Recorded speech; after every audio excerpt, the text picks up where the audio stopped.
ശുശ്രൂഷയിലല്ലേ? ശുശ്രൂഷയിലാണേലും ഇങ്ങനെയാ. അടിച്ച് ആണി തറച്ചു കയറ്റി കുരിശെ കയറ്റാൻ ആയിരക്കണക്കിന് ആൾക്കാരുണ്ട്. നമ്മളെയൊക്കെ തകർക്കാനേ ഇല്ലാത്തതും ഉള്ളതും പറഞ്ഞു പിടിപ്പിച്ചും അയച്ചു കൊടുത്തും സെൻഡ് ചെയ്തും ഫേസ്ബുക്കിലൂടെ ഷെയർ ചെയ്തും ഏതെല്ലാം വിധത്തിൽ നമ്മളെ തോൽപ്പിക്കാൻ നോക്കുമോ അതെല്ലാം ചിലർ ചെയ്യും. പക്ഷെ അതിനെല്ലാം മറുപടിയായി വർത്താനം പറഞ്ഞുകൊണ്ടിരുന്നാൽ പ്രശ്നം ഗുരുതരമാവും. എന്തെല്ലാം പ്രശ്നങ്ങൾ അവിടെ വലിയ സംഭവമായി ഉയരങ്ങളിൽ കത്തി നിൽക്കുമ്പോഴും നീ അപ്പുറത്തോട്ട് മാറി നിന്നേച്ച് നിന്റെ വ്യക്തിപരമായ ആരെയും കൂട്ടുപിടിക്കേണ്ട, അവരൊക്കെ അത്രയും സീരിയസ് ആയിട്ടൊന്നും പ്രാർത്ഥിക്കെങ്കിലും പ്രാർത്ഥിക്കാൻ കഴിയുമോ? നിങ്ങളോടാ എനിക്ക് പറയാനുള്ളത്, നീ എവിടെയാണോ തോറ്റത് അവിടെ നീ ഉയർത്തെഴുന്നേൽക്കും. ഒത്തിരി പേര് ഇവിടെ കടമുള്ളവർ, പൈസ നഷ്ടപ്പെട്ടവരുണ്ട്.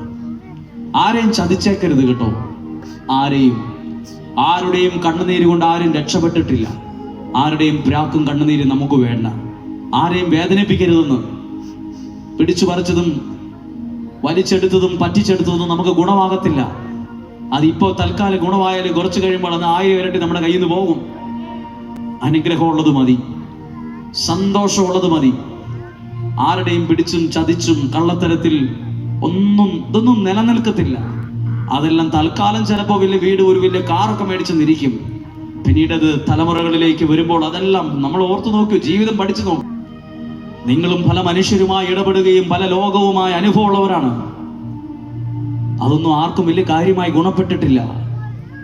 നമുക്ക് അനുഗ്രഹമുള്ളത് മതി. ദൈവാനുഗ്രഹമായി വരുന്നത് ചെറുതായാലും അത് മതി. അങ്ങനെ ഒരു ഉയർത്തെഴുന്നേൽപ്പ് നിനക്കുണ്ടാകും.